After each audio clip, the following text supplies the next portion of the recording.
자, 이제 마지막이 될 것 같습니다. 제2차 세계대전 이후에 냉전 체제와 그리고 제3세계 등장, 이 부분을 한번 보려고 하는데,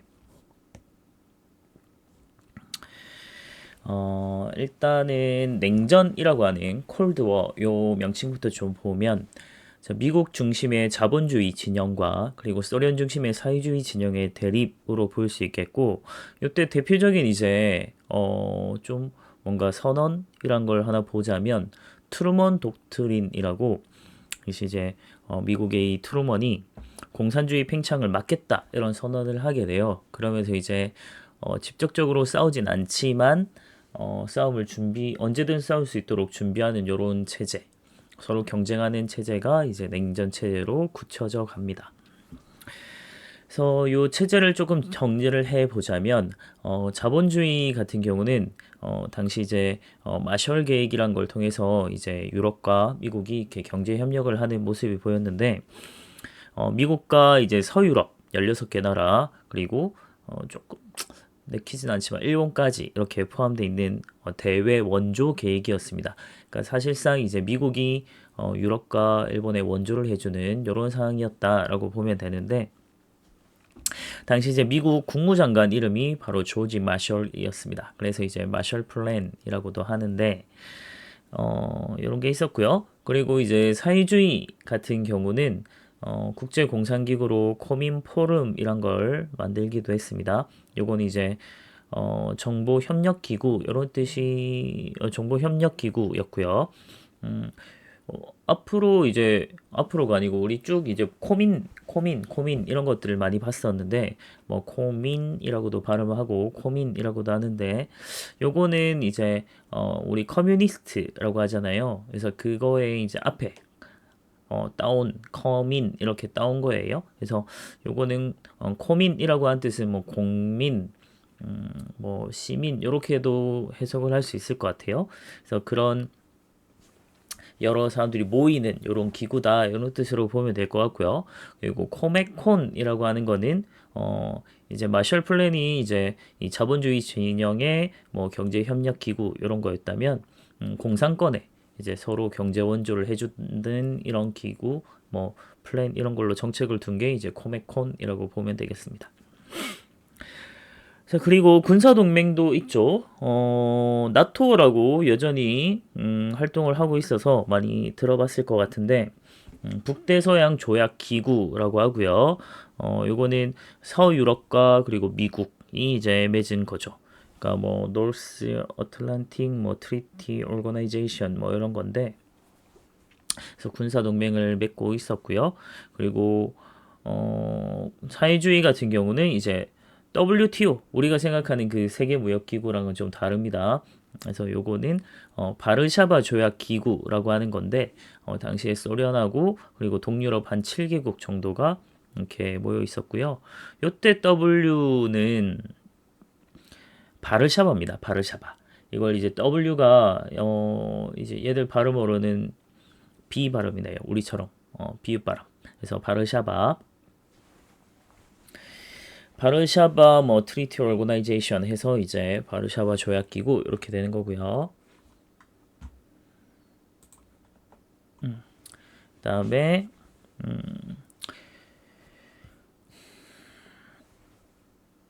아시아의 냉전 체제를 한번 보려고 하는데 중국 같은 경우는 국민당과의 내전에서 결국 공산당이 승리하게 됐고 그러면서 이제 중화인민공화국이라고 하는 게 수립이 됐죠.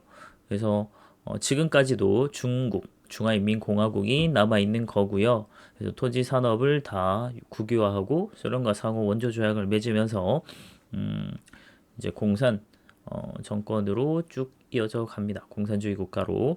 다음 한국 같은 경우는 그런 냉전 체제에서 결국은 대립이 일어나다가 처음으로 전쟁을 한 일종의 이제 미국과 소련의 대리전 형태로 이제 이루어진 냉전 체제에서 최초의 전쟁. 어쩌면 요거는 단순하게 한반도만의 전쟁이 아니라 거의 세계대전과 다를 바 없을 정도로 그래서 굉장히 큰 전쟁이었죠. 미국 입장에서는 한반도의 공산화를 저지할 목적이 있었고 소련 같은 경우는 한반도의 공산화를 시키기 위해서 좀 지원을 하게 되는 이런 상황이 있습니다. 네, 요거에 대한 비하인드를 조금 봐두면 나중에 어차피 우리 여러분들 한국사 또 해야 되니까 그리고 뭐 상식적으로 요거는 6.25랑 관련해서 같이 알아두면 좋을 것 같은데 사실은 미국이 우리를 이제 보호해주는 형태였기 때문에 사실은 북한 같은 경우도 쉽게 이제 쳐들어올 생각을 잘 못하고 있었죠. 근데 미국의 이제 애치슨 국무장관 애치슨 라인을 발표하게 되는데 거기에서 이제 한반도가 빠져버리는 이런 상황이 생깁니다. 그래서 이제 북이 기습적으로 남침을 강행하게 되는 거죠. 이게 북침이냐 남침이냐 헷갈려 하는데 이거는 말이 안 되는 얘기예요. 그래서 북이 침략해서 북침 이렇게 뭐 줄임말 아니고요. 북이 이제 우리를 쳤다 이렇게 해서 남침이라고 하는 게 맞습니다. 북의 남침. 다음 일본 같은 경우는 미국과 안보 조약을 체결했고요. 그래서 미군이 일본에 계속 주둔했고 일본도 나름대로 이제 자신을 지키는 병력이 필요하니까 군대는 아니지만 방위대 개념으로 자위대를 창설하게 됩니다. 그래서 일본은 미국의 아주 전략적으로 중요한 안보적으로도 굉장히 중요한 가치를 지닌 곳이었죠. 그래서 동아시아에서 사회주의 팽창을 막으려는 미국의 정책의 한 부분을 담당하기도 했고, 또한 이제 오키나와 같은 경우를 보면 이제 미군의 이제 해군 기지 이제 이런 걸 두게 되면서 굉장히 중요한 역할을 하게 됩니다. 물론 우리도 이제 주둔하고 있죠. 다음 인도 같은 경우는 영국으로부터 결국 47년에 독립을 하게 됐는데 이게 영국이 뿌린 씨앗이 있었죠. 벵골 분할령 이런 것들도 있었고 자기들 이제 지배하는 과정에서 독립운동을 좀 약화시키려고 민족끼리나 종교적으로나 이런 것들을 굉장히 대립을 많이 조장했죠. 이런 것들이 결국 굉장히 격화되다가 인도와 파키스탄으로 분리되었다라고 보면 됩니다. 인도는 이제 힌두교, 그리고 파키스탄은 이슬람 이렇게 보면 되겠죠. 그렇다고 해서 뭐 파키스탄이 작은 나라 아닙니다. 파키스탄이 면적으로 치면 우리나라 8배고요. 그리고 인구로 치면 한 2억 4천 정도 되거든요. 그러니까 굉장히 큰 나라입니다. 인도가 원래 쪼개진 거 다 합치면 정말 큰 나라예요.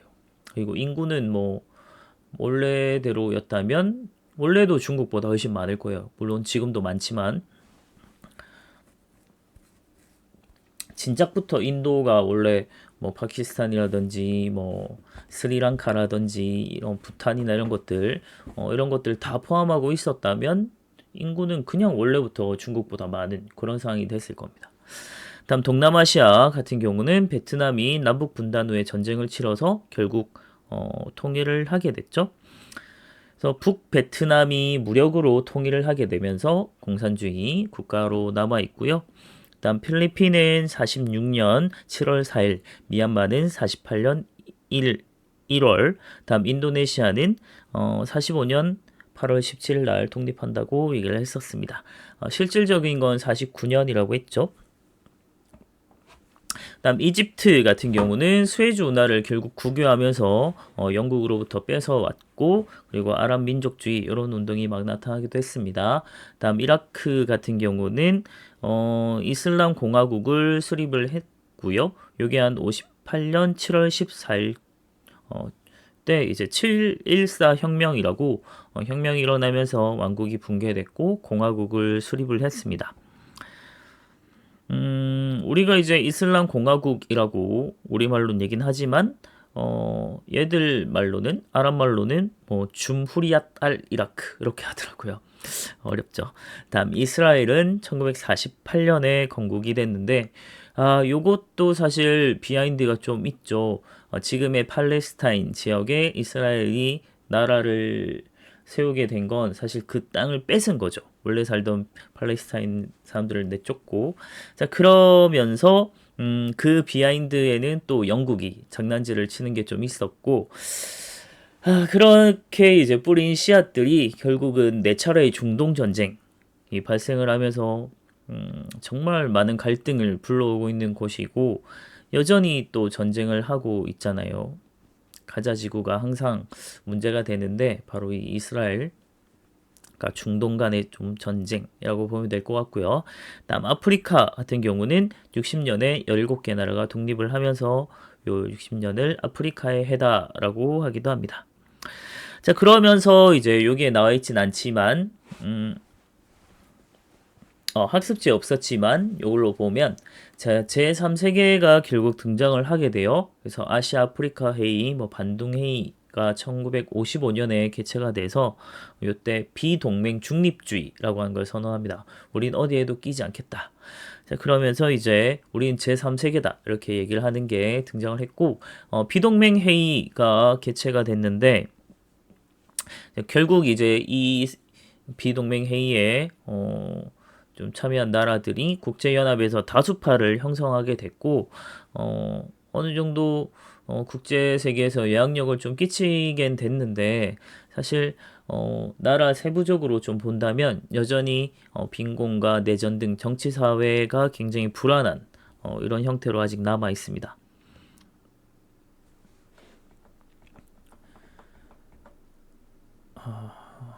그래서 참 유럽의 상황을 보면 아주 극명하게 드러나죠. 아시아에서는 우리 잘 못 느꼈을 수 있는데 자본주의 진영이랑 사회주의 진영으로 완전히 좀 동서로 이렇게 좀 나뉜 걸 볼 수 있고 독일 같은 경우가 결국은 이 베를린 장벽 그래서 동베를린, 서베를린으로 좀 이렇게 분단이 되는 모습이 나타났고 물론 지금은 통일해서 잘 살아가고 있죠. 아시아 아프리카 독립 독립하는 거 45년 이전에 독립한 나라들도 물론 있었고요. 그리고 59년까지 독립국, 60년 이후 독립국, 60년 이후에 엄청나게 많이 독립을 했죠. 그래서 아프리카의 해다라고 합니다.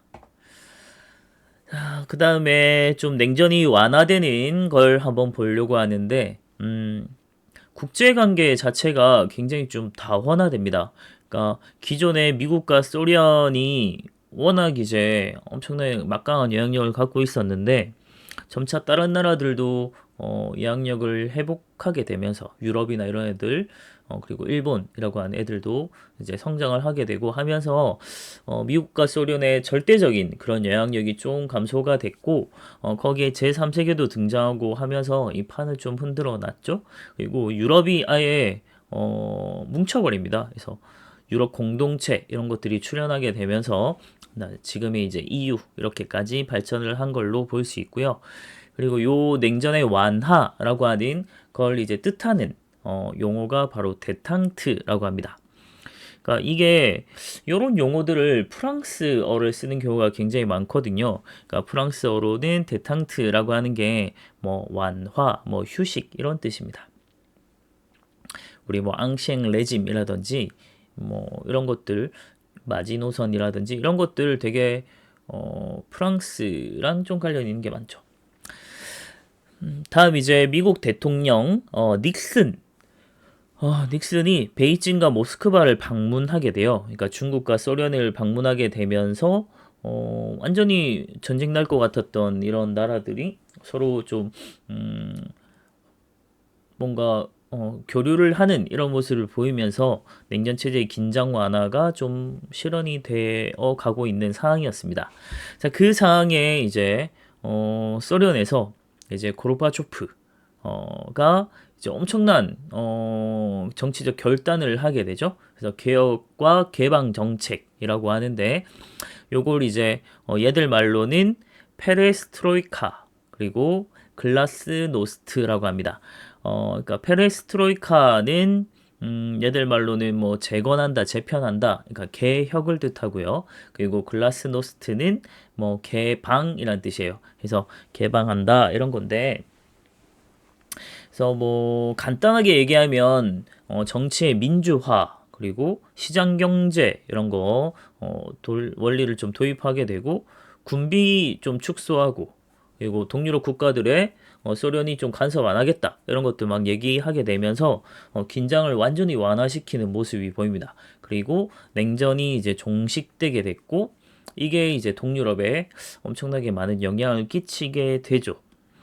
자, 그러면서 이제 동유럽에서도 나름대로 이제 정치의 민주화 그리고 경제의 자유화 이런 게 나타나면서 소련식 사회주의가 붕괴되게 됐고 그걸 아주 단편적으로 보여주는 게 바로 독일의 통일로 볼 수 있겠죠. 자, 그러면서 이제 소련에서 탈퇴하고 하는 것들이 생겨납니다. 그래서 소련이 완전히 붕괴가 되고, 그리고 그 나라들 중에서, 여러 나라가 뭉쳐서, 독립국가 연합이란 걸 결성을 하게 돼요. 이걸 CIS라고 하는데, 요때 소련 중에서, 소련에 포함되어 있던 나라 중 한 16, 11개 정도가 모이게 됐는데, 물론 이제 아무래도 중심이 되는 건 러시아, 그리고 우크라이나, 그리고 뭐 벨라루스, 몰도바, 카자흐스탄, 우즈베키스탄, 투르크메니스탄, 타지키스탄, 키르키즈스탄, 아르메니아, 아제르바이잔 이렇게 있었고 그리고 2008년에 조지아, 그루지아라고 하죠. 요거는 이제 러시아의 전쟁으로 이제 탈퇴를 해버렸고요. 그리고 2014년에는 우크라이나도 결국 탈퇴를 하게 됩니다. 러시아가 계속 내정 간섭을 해요. 이것 때문에 불만을 품고 탈퇴하게 됐고요. 그래서 사실 요 중에 되게 중심이 되는 게 러시아와 우크라이나로 볼 수 있었는데 우크라이나가 좀 빠져나가게 되면서 러시아가 완전히 좀 주도하게 되는 여러 상황이 좀 생겨난 것 같습니다. 자, 그리고 중국에서의 상황이 되게 중국 내부에서는 정말 중요한 사건들인데, 1960년대 문화 대혁명이라고 해서, 되게 사회주의 체제를 더 강화하고 하는 모습이 좀 나타나면서, 정치적 분열, 경제 후퇴, 뭐 사회 혼란 이런 것들이 더 이걸 막으려고 한 것 같은데 더 가중되는 좀 모습이 나타났던 것 같고 그리고 그래서 결국은 이제 80년대 가면 덩샤오핑 등소평이라고 하는 사람이 개혁 개방 정책을 취하게 됩니다. 우리 앞서 이제 소련 같은 경우도 고르바초프가 페레스트로이카랑 글라스노스트 하면서 이제 개혁 개방했잖아요. 아마도 그런 것들을 좀 본받은 것 같은데 중국도 결국 이제 시장 경제 원리를 도입하게 되면서 사회주의 국가이긴 하지만 정치 체제는 경제는 이제 자본주의 체제로 가는 거죠.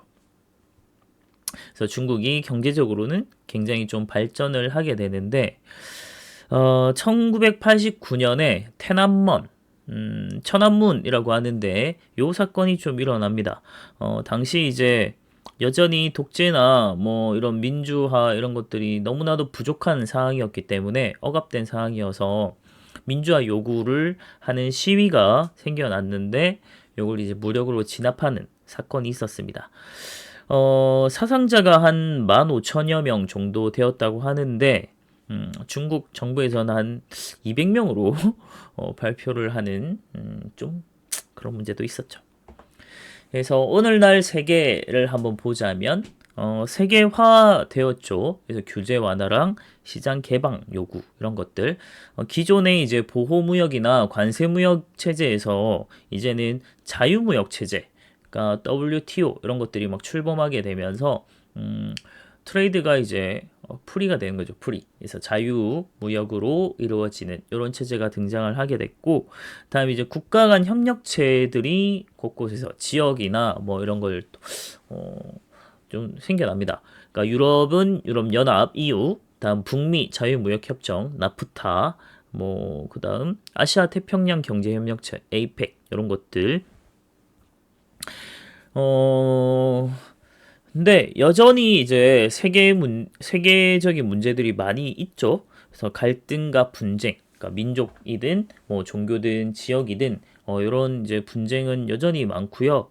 그리고 테러의 위협도 여전히 많죠. 테러 단체들이 여전히 활동을 하고 있고요.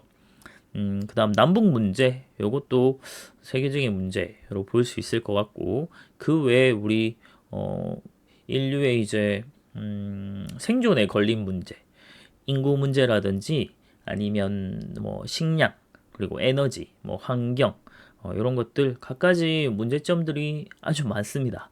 이런 것들에 대한 관심을 계속 두고 우리가 쭉 세계를 여러분들이 역사의 주인공이거든요, 사실. 역사의 주인공이라고 하는 그런 주인의식을 좀 가지고 열심히 살아갔으면 좋겠습니다. 요까지